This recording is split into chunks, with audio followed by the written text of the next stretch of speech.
परंतु डॉक्टर काका निवृत्त कीर्तनकर यांची योजना आणि त्या माध्यमातून मला खूप काही शिकायला मिळाले. अनेक लोकांशी संपर्क आला. अनेकांच्या गावागावाला जाऊन या कीर्तनाच्या माध्यमातून सगळ्या लोकांच्या पर्यंत जाता आलं. एकच आपण निरूपणाला घेतलेला अनुभव आहे समर्थ सद्गुरू रामदास स्वामी महाराज यांचा. साक्षात रामरायासमोर नाही तो असं काय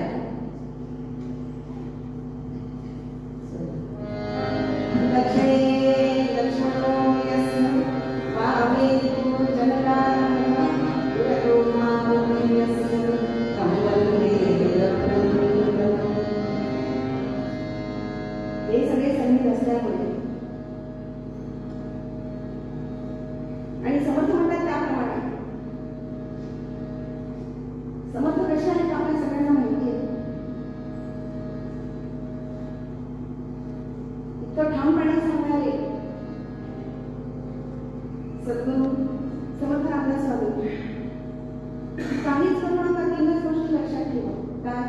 सावध, साक्षी आणि दक्ष ही मोक्ष हातात आहे. हा मोक्ष ज्याने आपल्याला हातामध्ये केलेला रोकडा ते संत आणि सद्गुरू आमच्या कल्याणाची सोय कायम करत असतात. त्यासाठी ते त्यांच्या वाङ्मयात त्यांच्या काव्यात आम्हाला कायम मार्गदर्शन करतात.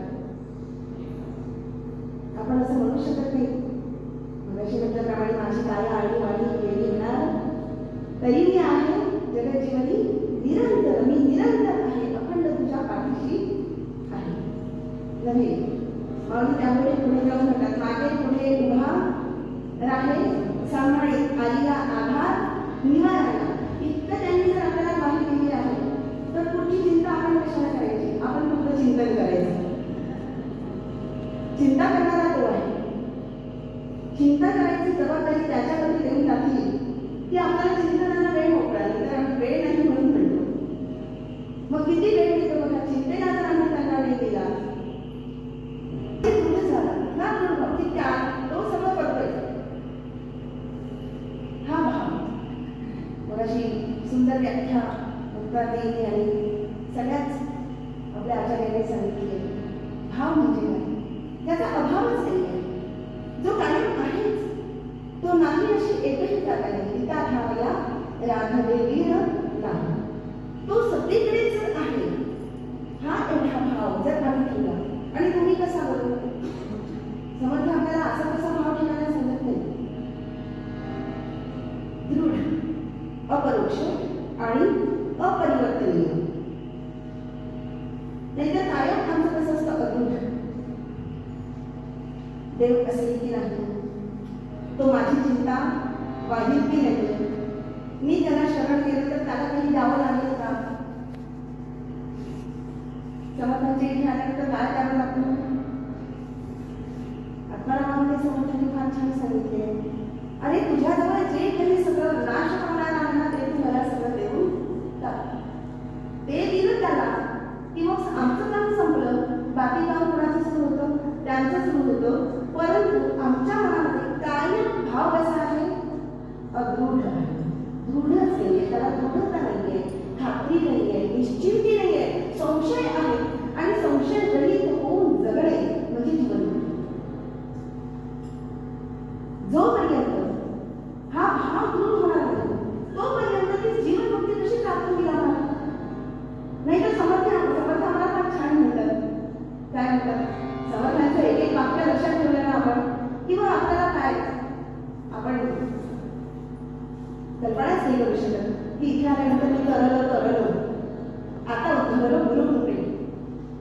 तो भाव समर्थांचा लक्षात ठेवायचा. आम्हाला समर्थ असं का म्हणतात? कारण आम्ही कोणाला करत चांगला नाही आहे शब्द,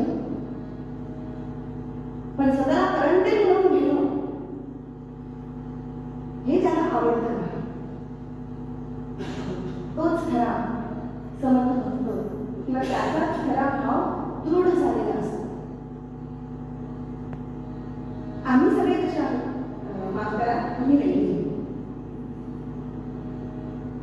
आमचा सगळा भाव कसा आहे की आपण म्हणतो हो तो सर्वसत्ताधीश आहे, कर्ता आहे, कर्ता आहे, सर्वज्ञ आहे, समांतर्यामी आहे, निर्गुण आहे, निराकार आहे, निरवधी आहे, निरवय आहे, सगुण आहे, साकार आहे, किती किती त्याला अनंत आहे, अनादि आहे. हे सगळं त्याला त्याच्या त्या स्वरूपाबद्दल आपण कायम म्हणत असतो. तो असा असा असा असा असा असा आहे हे सगळं बोलत असतो. पण कुठेतरी किंचित एवढीशी स्वतःबद्दल आम्हाला खात्री नाहीये. ती रामायाबद्दल म्हणत नाहीये, समर्थांबद्दल म्हणत नाहीये, आमची आम्हाला खात्री नाहीये. म्हणून भाव कसा आहे? अदृढ आहे. मी छोटासा दृष्टांत सांगते आणि पुढे जाते. छोटासा दृष्टांत आहे बघा. भाव, तो भाव निर्माण होण्यासाठी वेदांत तत्वज्ञान आपण कितीही ग्रहण केलं तरी तो भाव निर्माण होईलच असं नाही. ते ग्रहण करून सांगू लोकांना इथपर्यंत ठीक आहे, पण आत मुरणे रुजणे आपल्याला म्हणतात की ते रुजलं पाहिजे, मुरलं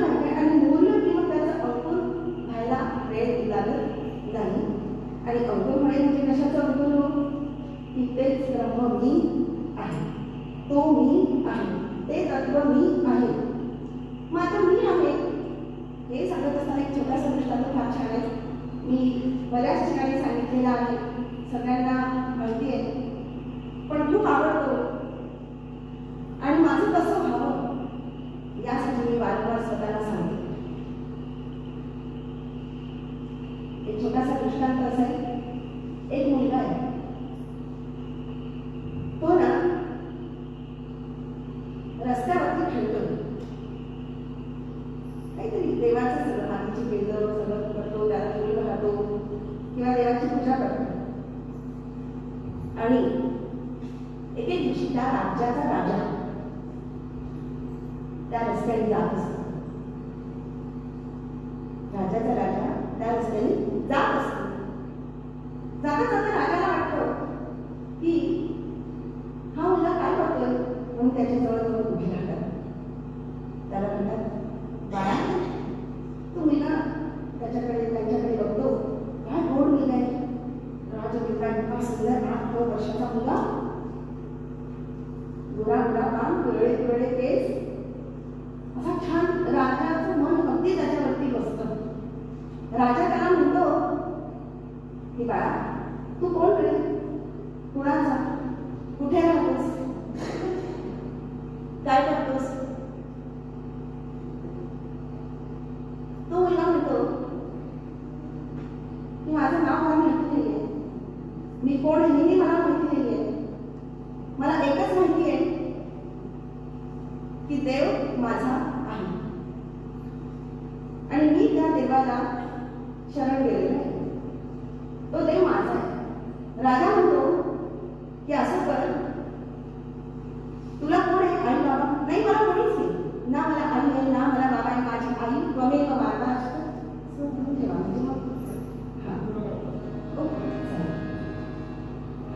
त्वमेव माताश्च पिता त्वमेव, त्वमेव बन्धुः सखा त्वमेव, त्वमेव विद्या द्रविणं त्वमेव, त्वमेव सर्वं त्वमेव सद्गुणा. तूच सगळं माझं आहे. त्वमेव माता पिता त्वमेव, त्वमेव बन्धुः सखा त्वमेव, तो सगळं माझं आहे. अरे पण कुणीतरी असायला लागतं ना, तुझं सगळं करायला कुणीतरी लागतं. तो कशाला कोणी लागतो, आहे ना माझा ते सगळं करायचं. नाही कुणीतरी लागतं. असं कर बाळा, तू माझ्या घरी जगतोस, मी राजा. अरे मी तुला राजपुत्र करतो, म्हणजे माझं पुढचं ते दायित्व आहे ते तुला मी देणार. तू राजा होणार या देशाचा, चल तू माझ्यासोबत. मुलगा म्हणतो नाही मी तुमच्यासोबत येणार नाही. राजा एवढा हट्ट करतो, खूप हट्ट करतो. शेवटी मुलगा म्हणतो ठीक आहे, तुम्ही म्हणता ना, मग मी येतो तुमच्यासोबत. तेव्हा मुलगा म्हणाला, हा हुशार आहे ना मुलगा, आपल्यासारखा नाही आहे, म्हणजे माझ्यासारखा नाही आहे. तो म्हणतो मी येणार तुमच्यासोबत, पण माझी ती अटी आहे.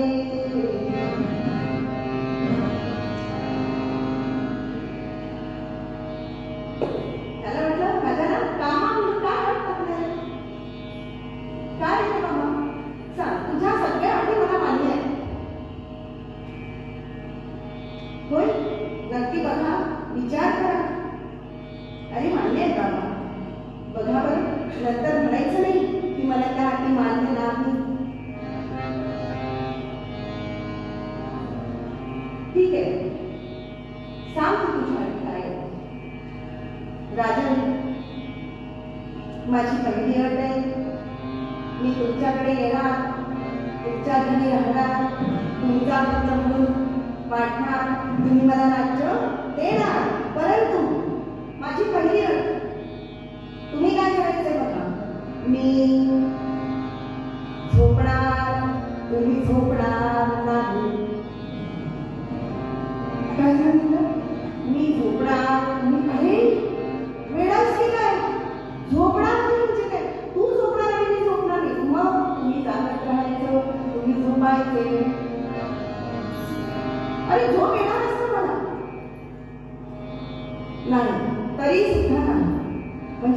अट मान्य आहे. ठीक आहे, चल तुझी अट मला मान्य. आता माझी दुसरी अट आहे. चांगलं लक्ष द्या. काय अट टाकली? मी जेवणार, तुम्ही जेवणार. म्हणजे तू जेवणार आणि मी जेवणार नाही. आणि ही अट मान्य केली. आता तिसरी अट बघा. ऐकताय ना राजन? बरोबर म्हणाले हो. बघा माझी तिसरी अट कशी आहे. मी कपडे घालणार.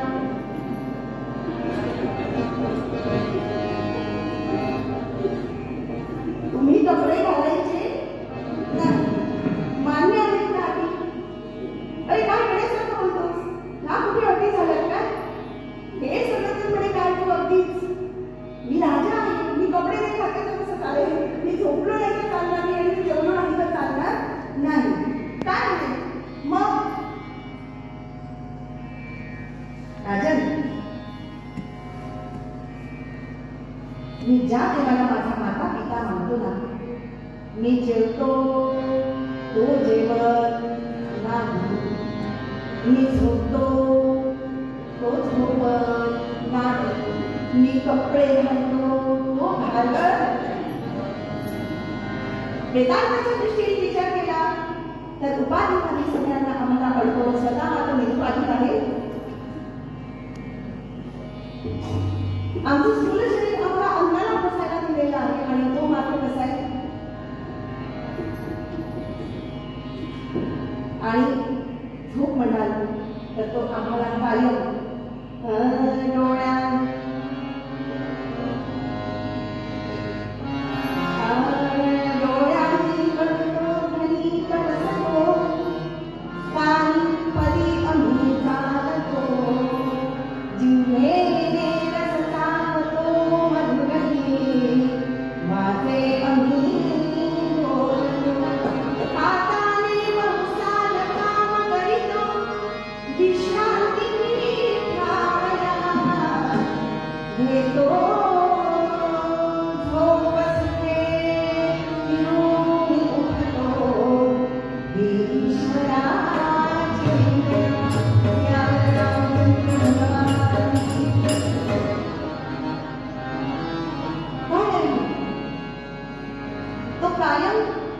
जागृती स्वप्न सुषुप्ती कुणाला आहे?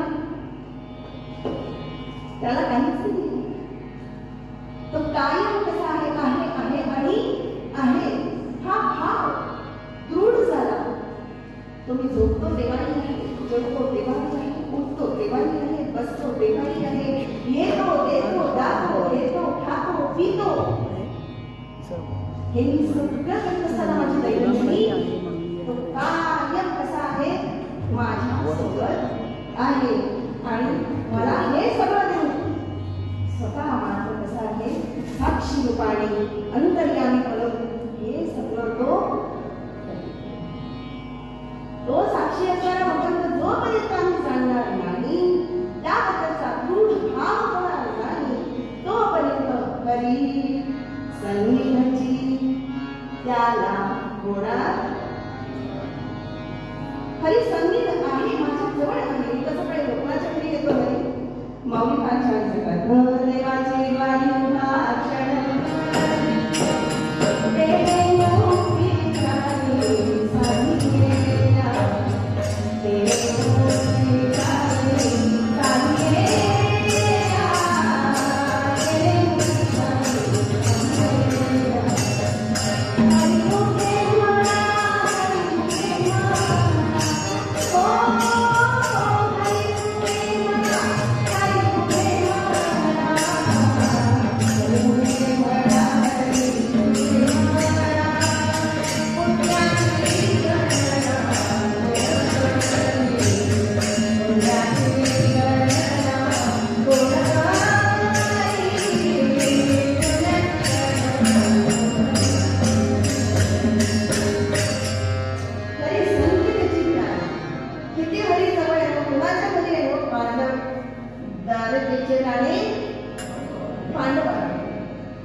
करता कविता सकल जगामध्ये ज्याचं दापकत्व जोडून उरला आहे असा हरी कृष्ण रूपाने इथे आमच्या सहवासामध्ये आलेला आहे, आमच्या जवळ आलेला आहे. आणि म्हणून हरिवरती त्यांचा इतका दृढ भाव आणि तो कुणाला भेटतो, कारण अखंड त्याच्याबद्दल त्याचं अनुसंधान आहे, अखंड नामस्मरण आहे. त्याच्या हरिमुखे म्हणा, हरिमुखे म्हणा, पुण्याची म्हणा, हरिगुणा येता हरिगुणा जाता, हरिगुणा येता हरिगुणा येता. या सगळं काम करतात काय, अहो येता जाता उठून बसता कार्य करिता कदा येता घेता कदैवता व्यासनिता हरिदारी शय्येवर रटिस्नाचे अवसरी समस्तांची लज्जा करी भगवचिंतन गोपाल कोणाकोणाकडे बदल असेल तर मोठमोठी जोरात जयजयकार करायचे. जय जय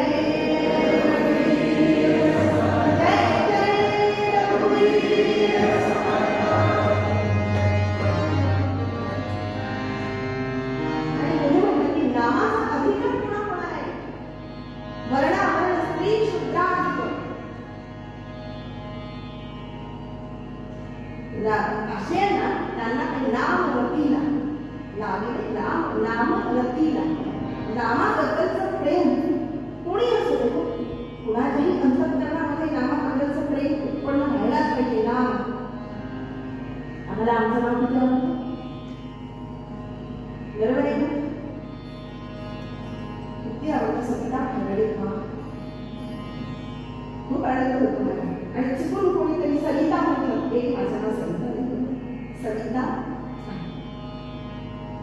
त्या लोकांचं नाम आम्ही जेव्हा घेऊ ते नाम त्या कसं किती प्रिय किती प्रिय. बाकी कोणाचीच कशाचीच गरज नाही, एका नामाची गरज आहे. या देवाला नाम आहे, त्या देवाच्या बद्दल तेवढा आम्हाला काय आसक्ती आहे. ज्यांनी आम्हाला देव दिला, ज्यांनी आम्हाला नाम दिलं, सृष्टी दिली, त्या भगवंताकडे आमचं अजिबातही लक्ष नाही. त्याचं नाम आम्ही आमच्या मुखातून घेत नाही. मला फक्त 1 तास दिलाय माहिती आहे, जाते पुढे पुढे घाली. स्वामी म्हणतात, समर्थ रामदास स्वामी म्हणतात की प्रेम पुढे हरी कीर्तनी नाच. आता नाम कसं घ्यायचं, हरीचं कीर्तन करीत करीत जो प्रेमाने, कारण भक्ती कशी आहे भगवतीचं सुंदर वर्णन डॉक्टर मुलींनी केलेलं आहे. आणि मुक्ताताईंनी तर त्याच्यावर इतकी सुंदर आपल्याला सांगितलं की हरी कीर्तनी नाच. नाचणे म्हणजे काय, अखंड चिंतन करणे त्याच्याबद्दल, अखंड त्याचं नामस्मरण करणे, त्याच्याबद्दलचा विचार करणे. आणि ते करण्यासाठी मात्र विवेक बाळगणे. आणि विवेक करत असताना आम्हाला कुठे नाचायचं आहे, इथे आलेले कोणी कुठेही नाचत नाही. मी एकदा कॉलेजमध्ये गंमत सांगते, थोडं बरं वाटलं होतं. एका कॉलेजमधनं परत येत होते, खूप वर्ष झाली त्या गोष्टीला. आणि कॉलेजमधनं परत येत असताना दुर्गादेवींचं विसर्जन सुरू होतं. एके ठिकाणी एका चौकामध्ये एका महिलांचा ग्रुप होता. आणि त्या महिलांच्या ग्रुपने छोटीशी देवी मांडली होती आणि तिला निवडत विसर्जनासाठी घेऊन जाते. आता त्याच दिवशी गावातल्या सगळ्या देवींचं विसर्जन असल्यामुळे गावात त्यांना तो सिंथेसायझर वाजवणारा आणि ढोलताशा वाजवणारा जरा असा तसाच मिळाला, ज्याला फक्त एकच येत होतं, काय, जय अंबे गौरी मैया जय श्यामा गौरी, एवढंच त्याला वाजवता येत होतं. त्याला काही वाजवता येत नाही. त्या महिन्यामध्ये जवळजवळ आता 1.5 किलोमीटर त्या चालू आल्या असतील तर तेवढ्या याच्यावर काय नाचणार त्या आहे ना. तर त्यांच्याजवळ गेल्या, मी बघितलेली घटना आहे. अगदी चांगला पदर पुचला, काय झालंय, तुला किती पैशात ठरवलंय, म्हणजे 1200 रुपये. 1200 रुपये कोणी दिले मोठ्याने तुला 1200 रुपये? तुला काही गाणी बिणी वाजवता येतात की नाही? आम्हाला नाचायचं आहे. मग हा काही नाच वाजवतो ना मी.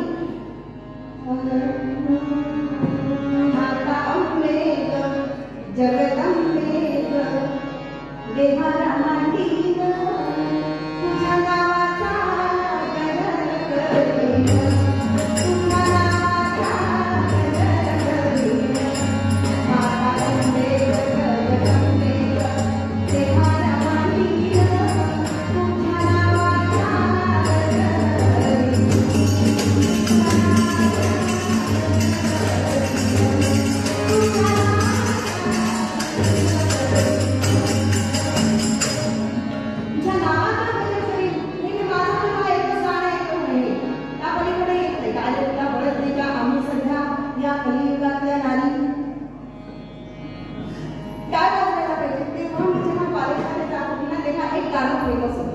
म्हणजे प्रसिद्ध होतं.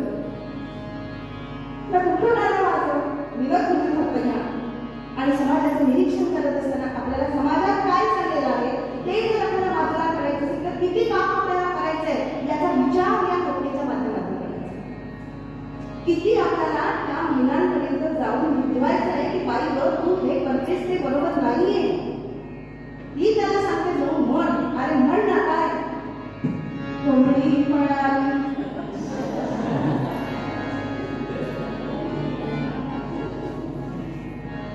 नाहीतर म्हणे ते नसेल तर काय शांताबाई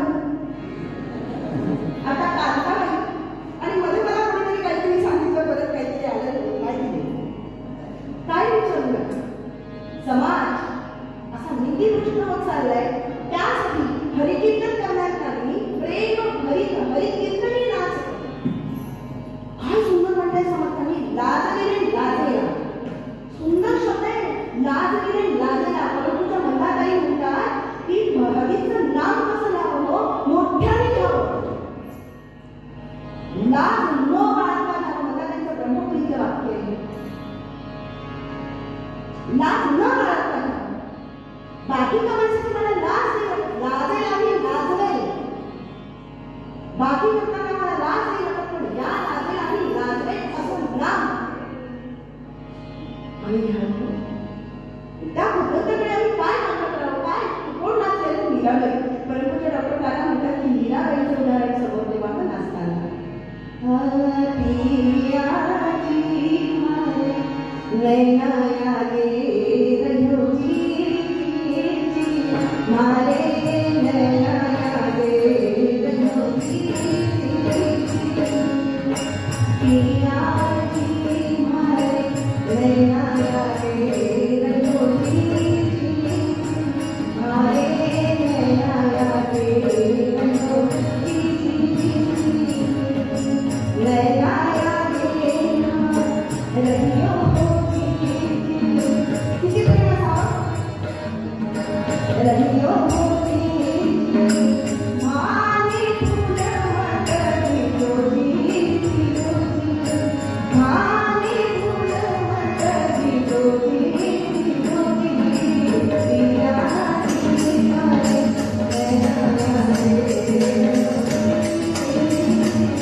किंवा दुःखाची झळ पोचणार काय त्या नामामध्ये सामर्थ्य. आणि म्हणून समर्थ म्हणतात की ते नाम मी इतकं घेतलं ना इतकं घेतलं जो रामी रामी आपल्याला माहिती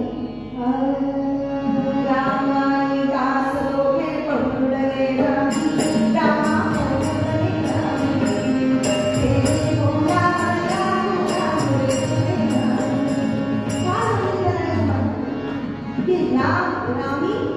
रामदास पण गिरा है ना. ते म्हणतात की रामी ला मी दास आहे रामाचा याचा सुद्धा अर्थ काढलेला नाही. एक रूपता त्यांच्यामध्ये म्हणून ते म्हणतात की सहजी सहज विराळा. सहजी सहज. काही करावं लागलं का?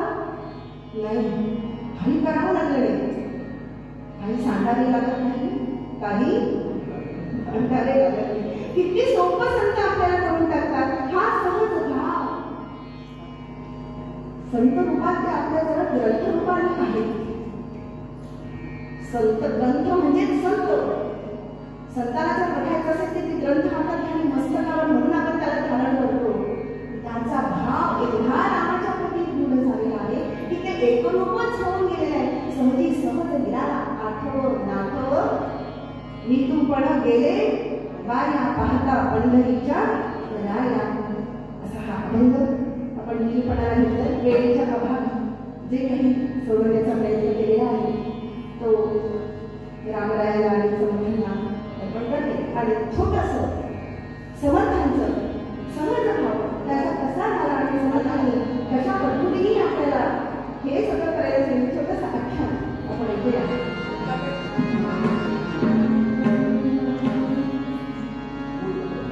मूळ पदामध्ये समर्थ म्हणतात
समर्थांचं चित्र आपल्या सगळ्यांनाच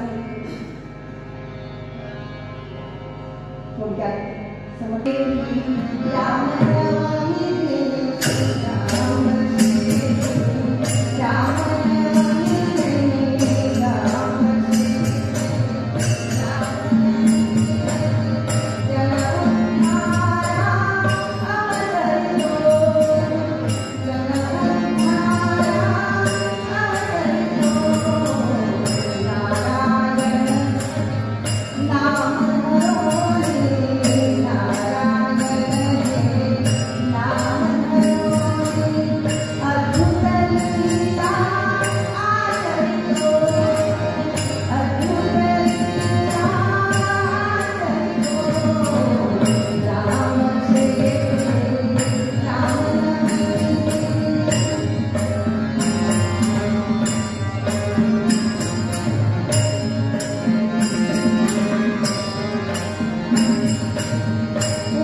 एवढं सगळं केलं.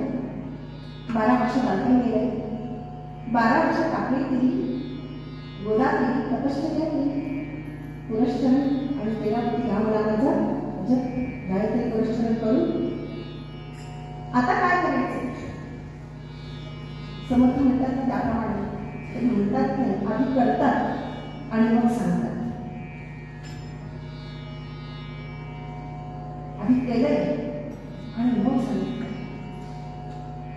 आधी करायचं. छोटासा प्रसंग सांगतो.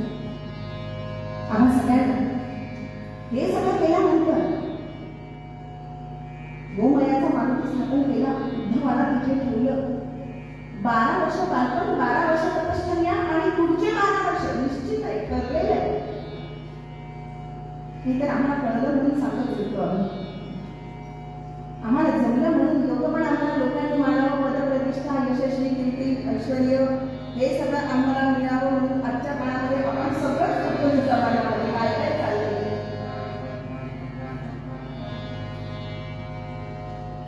हे सगळं मिळालं याच्यासाठी अट्टहास आहे आमचा.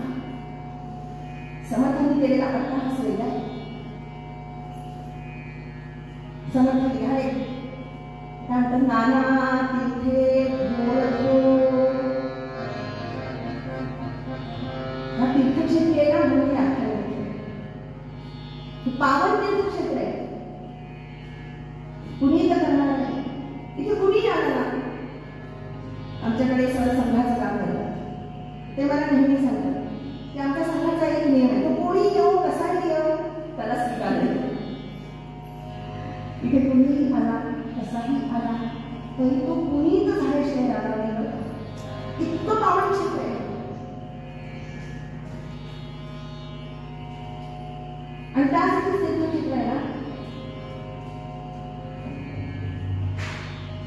तिथे तिथे निर्मला ब्रह्मवृंदे वृंदे वृंदे तत्वचिंता वादे वादे जायते तत्वबोधा बोधे बोधे भासते चंद्रचूडा.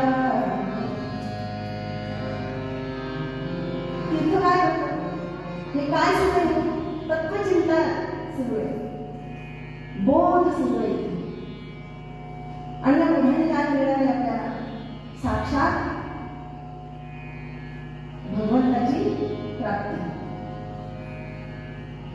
म्हणून समर्थांनी तीर्थाटन केलं. आजचं आमचं तीर्थाटन कशासाठी, पुण्यप्राप्ती व्हावी, पुण्य मिळावं. आता बघा कोविड नंतर सुसाट वेगात कळायला लागले लोकांची. कोविडनी शहाणे व्हायचे सगळे आम्ही, तर आम्ही सगळे शहाणे नाही. समर्थ म्हणतात त्याला पढत. हा छान आपल्याला उपाधी दिलेली समर्थांनी, पढत बोलतो. तीर्थाला जातात कशासाठी, परवाच्या एका मित्रामध्ये मी सांगितलं की तीर्थाला जायचं तर कशासाठी, स्टेटस. आणि दुसरं स्टेटस साठी काय करत,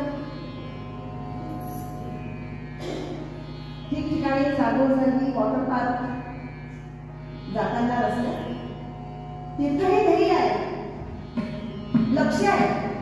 पण रस्त्याचे वॉटर पार्क आहे तर लांडे कपडे घालतो.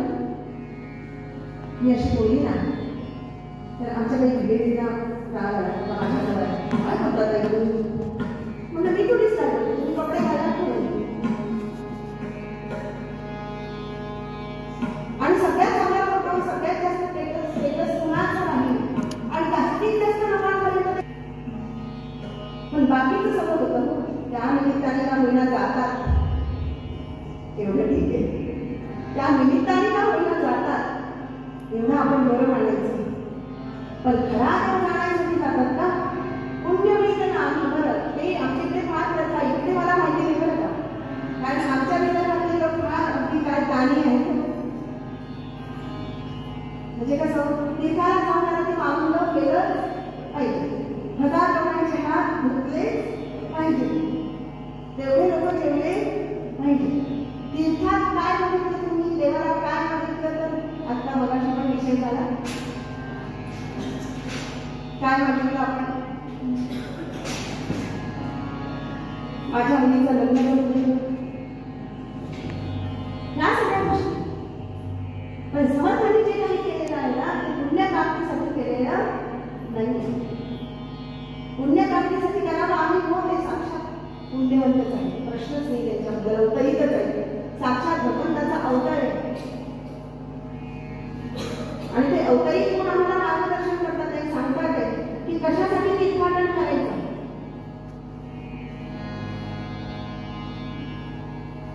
सगळ्या समाजाचं अवलोकन करण्यासाठी माऊलींपासून ते आतापर्यंतचे सगळेच्या सगळे संतांनी तीर्थाटन केले आहे. पण समर्थांचं तीर्थाटन हे वेगळं आहे, ते 19 तीर्थाटन आहे.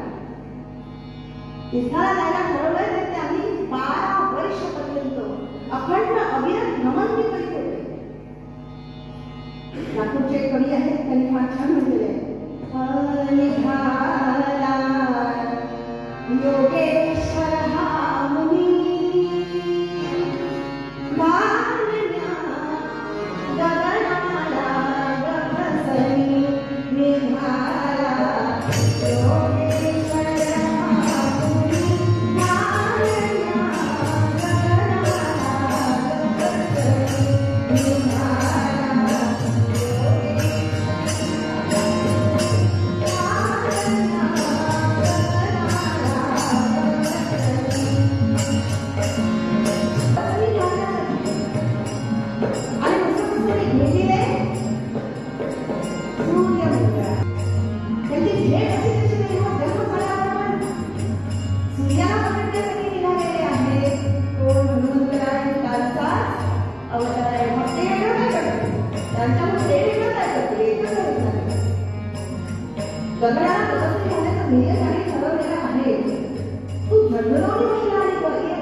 तीर्थक्षेत्रामध्ये जाताना कित्येक ठिकाणी थांबले असतील, कित्येक परिस्थितीचं अवलोकन केलं असेल, समाजात कसे लोक आहेत, कोण येतात, कुणाचं आक्रमण सुरू आहे, काय कशा कशा त्यांनी चित्र बघितले असेल आपल्याला दृष्टीद्वारे.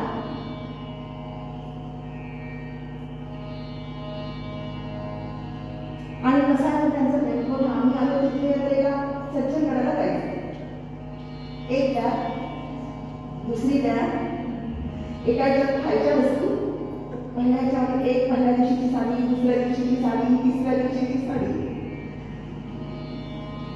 सगळं आमच्या 5 दिवसाच्या 5 साड्या गुंडाळ्या खाल्ल्या पाहिजे, सगळं सगळं घेऊन आलंय, खायचं घेऊन आलं तर भरपूर मिळतं, तरी सुद्धा आमच्या सगळं त्याच्या बारा भरलेल्या आहेत. आणि झोपायसाठी इथे सगळं आहे, कॉट पण व्यवस्था कॉटची पण झाली आहे. आता देवीची आहे तिथे आमच्यासाठी सगळी व्यवस्था केलेली आहे. पण आम्ही येताना काय, एक शॉप पण हवी आहे, अंतराला पण हवाय. आणि त्यांनी काय केले, सुषुप्ती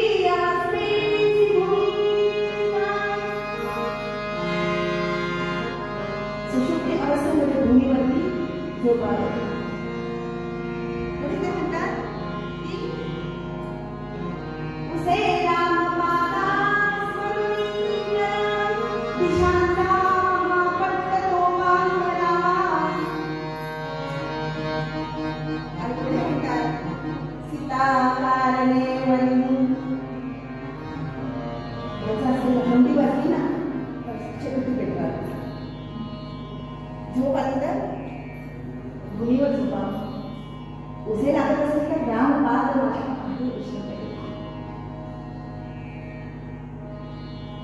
स्मरण काय स्मरण करून देतात. त्यांच्याबद्दलचं वर्णन जे केलेलं आहे ना. आणि जाताना कोण सोबत आहे, कोणी सोबत नाही. आम्हाला तुम्हाला सगळ्यांनी बरेच जणांनी विचारलं काय ताई तुम्ही कोणासोबत आला, एकटे आहात. सहजांना कोणी विचारलं असेल, कोणीच ओळखीचं नाही, हो कोणी परिचित नाही आहे, निघाले एकटेच. पण कोण सोबत आहे, राम लक्ष्मण सीता माता आणि सोबत युटीला धारी सोबत आहे आणि रंजन करायला म्हणजे लागतं ना आम्हाला. कालचं गायन झालं, आता कीर्तन झालं, कोणीतरी लागतं. तुकाराम महाराजांनी हा सुरेख वर्णन केलेलं आहे. रंजन कोण करतो आमचं? वृक्षावल्ली आम्हा सोय रे वनचरे, वृक्षावल्ली आम्हा सोय रे वनचरे, पक्षी सुस्वरे आळी, वृक्षावल्ली आम्हा सोय रे वनचरे, वृक्षावल्ली आम्हा सोय रे वनचरे.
आणि तोपर्यंत सुद्धा त्यांचं आचरण धर्मादृष्टीतच होतं. आणि म्हणून पुढे मनांतर त्यांनी केलंय ना अशी भ्रमंती केलेली आहे त्याच्या बळावर. नाहीतर आम्ही अजूनही आमचा बाप्या तो बाप्या काही घराच्या बाहेर पडत कसा नाशिक आहे बाळा. एक आई आपल्या मुलाला मोबाईल घेऊन देतात आणि मोबाईल घेऊन आणि कंटाळली शेवटी कारण त्या भांडणाचा दाखवला रिचार्ज हाल मोबाईल मध्ये नंतर बघ आणि मार्केटला गेलो अक्षरशः भांडण सुरू होतं आईचा आणि मुलाचा 2-4 तास मागतो होतं इतक्या थोडा रिचार्ज हाल मोबाईल मध्ये आई कंटाळली होती. पहिल्यांदा त्याच्या हातात मोबाईल दिला नसता आम्ही त्याच्यातून नाही गो माझी मुलगी ना इतक्या लांब जाते पुण्यात राहते इथे राहते तिथे राहते तिथे आहे पण तुमची मुलगी काय उपद्रव करते मुलगा काय उपद्रव करतो ती छोटंच 6 महिन्याचा उष्टावून झालं झालं त्याच्या आधीच अगदी 1 महिन्याचं तरी नाही त्याला काय मोबाईल इतका छान वाटतो ना तो बघतो आजीशी बोलतो ओळखतो तेवढा आवाज आजीचा. काय आम्हाला ग्रेटनेस काय आमची प्रतिष्ठा त्याच्यामध्ये ठरलेली आणि हे लहानसं लेकरू घरात बाहेर पडलेलं आहे. कोणी नाही त्याच्यासोबत. 12 वर्ष तपश्चर्या करताना एकटा आहे आणि आता सुद्धा मनात निघाला तेव्हा सुद्धा एकटा चौकडी. किती एकटं राहायचं ना, किती छान आहे हे. समर्थांचं चरित्र जर आम्ही अभ्यासलं नव्हे, समर्थांच्या चरित्राला आम्ही आमच्या अगदी मनात जर रुजवलं ना, घराघरात जर रुजवलं ना, आज काळाची गरज आहे, देशाची गरज आहे. तर बांगलादेश व्हायला वेळ लागणार. एवढं मोठं अयोध्येत एक मंदिर झालंय, राम व्हायला आलाय, पण रामाला जाणणारच नाही. खरा राम काय जाणणारच नाही. हातात जंगली घेऊन उड्या मारणारी मुलं, हातात घोडं घेऊन डीजे बटवी काय पाहिजे फक्त त्यांना. काही आपण डीजे केल्याशिवाय होणार नाही म्हटलं नाही. त्यामुळे असा डीजे लागणार टाळ म्हणता येते, दिंडीवरती नाचणार, डीजेवरती नाचणार नाही. अहो पण आम्ही गाडी देवाची लावू ना, गाडी देवाची लावून त्याने देव चांगला आहे असं होणार आहे का? प्रवचन ठेवावं काय तर परत नाही बोला. म्हणून त्याचं तसंच नियोजन की त्या निमित्ताने 4 लोकांच्या कानावरती त्या ग्रंथात काय सांगितलंय, संतांनी काय सांगितलेलं आहे, हे आचार आणि विचार एका अधिकारी व्यक्तीच्या मुखात लोकांपर्यंत ऐकायला जातील असे अनेक अधिकारी आपल्या देशात आहेत अजूनही. समर्थाचा अट्टहास त्यासाठी अवलंबन केलं. जनसमुदाय समुदाय जिथे गेले तिथे त्यांनी मठ स्थापन केलेले आहे. आणि सामान्यपणे झालंय का एवढंच केलं का त्यांनी प्रयत्न नाही. समस्त भारत भिली पालखी ते करताना त्यांना काही त्रास नसेल का झाला?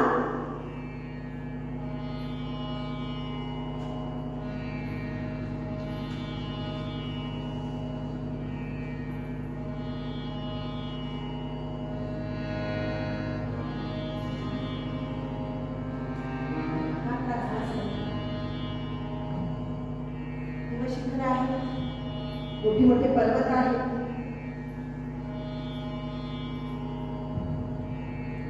एकटे एक छोटासा प्रसंग सांगते.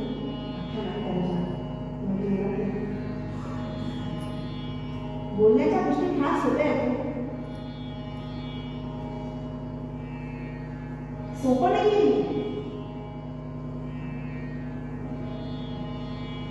तुकाराम महाराजांनी सुद्धा आपल्याला सांगितलं की भक्ती ते कठीण सुळावरील कोळी. म्हणून विवेकानंदांनी किंवा शुद्धीने आपल्याला सांगितलं उत्तिष्ठ जागृत प्राप्ती पराम सूर्यस्य धारा शिता दुरत्या दुर्गम कवयो. हा कठीण आहे असं वाटतं, पण संत कशासाठी आहे, शास्त्र कशासाठी आहे, ग्रंथ कशासाठी आहे. ते कठीण सोपं करून देण्यासाठी. प्रत्येक व्यक्तीच्या अंतःकरणामध्ये चित्तामध्ये बसलेल्या भगवंताला त्याला प्राप्त करून देण्यासाठी सोपं करून दिले. सोपे आहे चित्त साह्य. चित्ताचं साह्य होण्यावर यासाठी संत अखंड जगत असतात, कष्ट घेत असतात. किती कष्ट घेतले त्यांनी. एक प्रसंग आहे हिमालयातल्या जाताना. उन्हाचे दिवस आहेत, फार ऊन पडलेलं आहे. आमच्या तिकडल्यासारखं कोणती नाही अशी गाडी होते तो.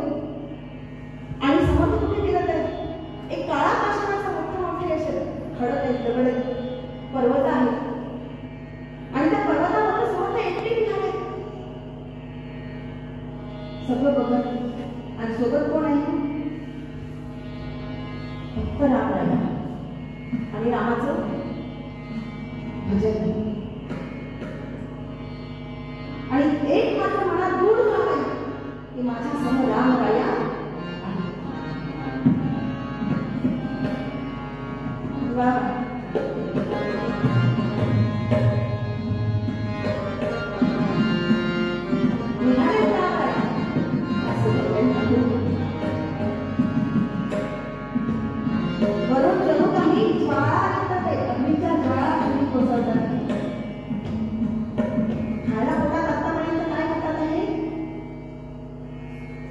कंद मुळं फळं जी मिळाली ती कधी मिळाली असेल कधी नाही.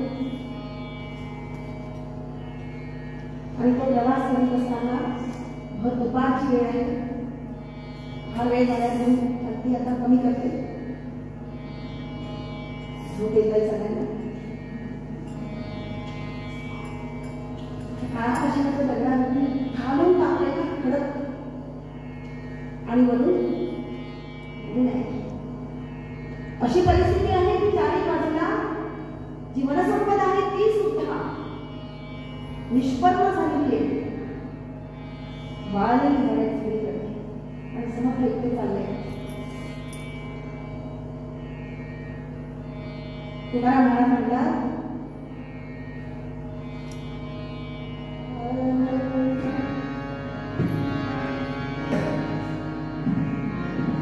ब्रह्मज्ञान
लेकरांच्या गोष्टीसारखं नाही आहे. लेकरांच्या गोष्टी कशा असतात माहिती आहे आपल्याला सगळ्यांना. त्या मायेचा मसाला कसाच आहे. ब्रह्माचा मसाला वेगळा आहे. मायेचा मसाला कसा आहे.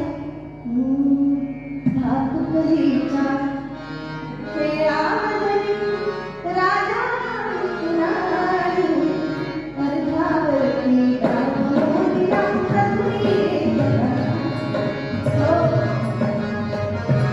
मला तिथे चिंता करायची सवय आहे. आमच्या तिकडे ताई आणखी ऐकायचं वाटतं. आणखी ऐकायचं वाटतं. माईक सगळं नसतं. एकच माईक असा दोरीला टाकलेला तबल्याला नाही आणि पेटीला पण नाही. त्यांचा आवाज पण येत नाही पण त्यांचं मात्र लक्ष ऐकण्यामध्ये असतं. आपल्याला माहिती डोक्यावरनं बदल घेतलेला वारकरी म्हणला हा ब्रह्मज्ञान झाला. असं तिकडे पण आहे. वंदनीय महाराजांनी म्हटले कामात लक्ष रामावरी प्रेम अंतरीचे हरी नाम भेटाचे जपमान वातू. काम करत असताना अंतरीच्या रामाकडे लक्ष ठेव असं त्यांना ठासून सांगितलेलं आहे वंदनीय महाराजांनी. त्यामुळे त्यांचं माझं लक्ष मात्र कशावर असतं, रामावरती असतं. त्यामुळे ऐकावं सारखं हो, एवढं 3 तास कीर्तन घालत नाही. त्यांना चिंता नसते झोपेची.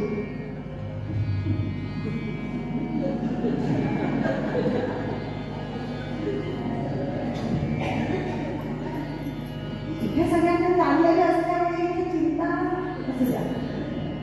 आम्ही सगळ्यांनी चाललेलं असं आम्हाला वाटतं आहे ना.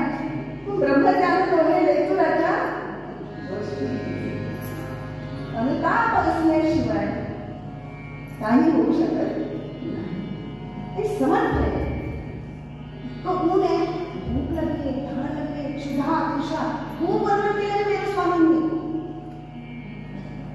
समर्थांचं चरित्र लिहिलं सगळ्या त्या चरित्रामध्ये आपल्याला लक्षात येतं मोठं समर्थांचं काव्य असू द्या किंवा समर्थांबद्दल जे काव्य लिहिलं गेलेलं आहे त्याबद्दल इथे असू द्या. काय क्षुधा कृष्णेनी फक्त झालेलं आहे, म्हणून उठतंय सूर्य आणि समर्थांना गोळ येते तेव्हा मनात मात्र कोण आठवते का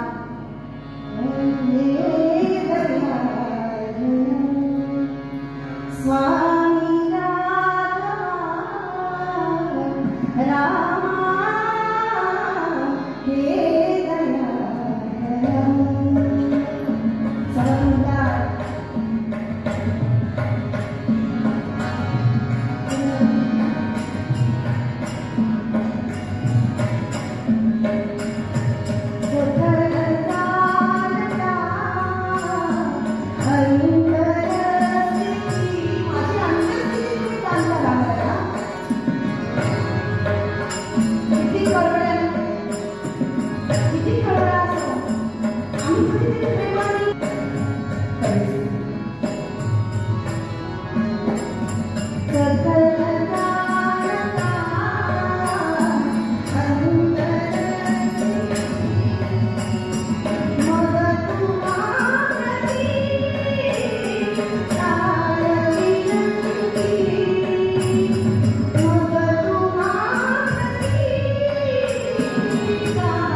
आणि त्या अवस्थेमध्ये समाधीचा अनुभव समर्थांना दिला आणि 1 वर्ष समर्थ त्या स्थितीमध्ये राहिले आणि राम आला आणि लक्ष्मण दोघे दोन धरून राहिले.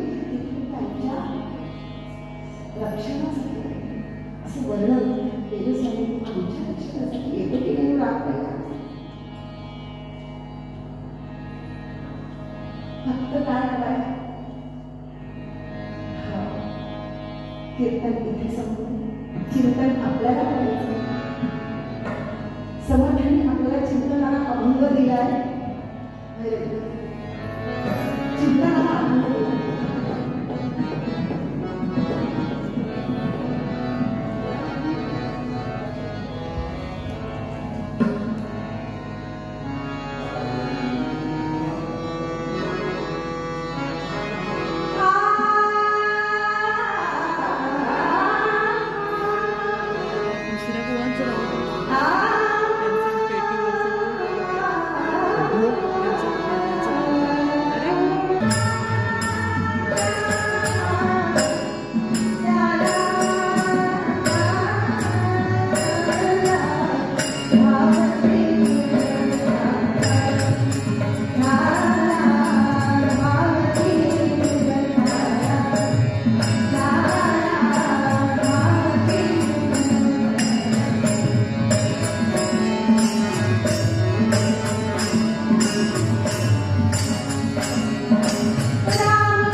तबल्यावरती अतिशय सुरेख साथ दिली. मला ते बोलले की मला फक्त गिटार आणि उजवी अर्धा वाजवता येतो, पण असं काही नाही.